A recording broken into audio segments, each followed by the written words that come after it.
नमस्कार, मी डॉक्टर विशाल Pingalkar, consultant brain आणि spine surgeon, विश्व हॉस्पिटल बीड.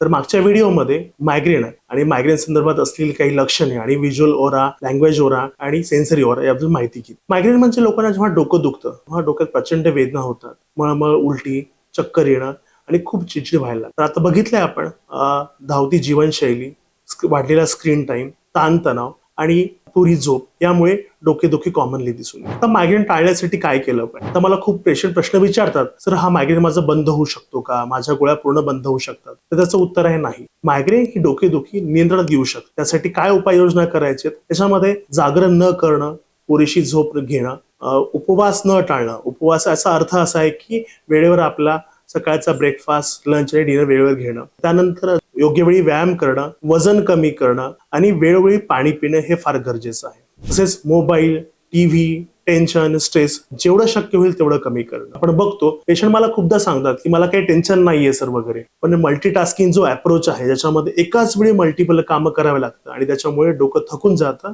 आणि मायग्रेनचे अटॅक्स येतात. तर त्यासाठी ह्या ज्या सांगितल्या गोष्टी फॉलो केल्या पाहिजेत. आणि जर तीव्र डोकेदुखी होते आहे आणि तुमचं जे लाईफस्टाईल डिस्टर्ब करते, जर तुम्हाला डोकेदुखीचा त्रास 8 दिवसातून 3दा होतोय, 4दा होतोय किंवा तुमचं रोजचं तुम्ही काम करू शकत नाही, तर तुम्ही मेंदू तज्ञाचा योग्य वेळी सल्ला घेणं गरजेचं आहे.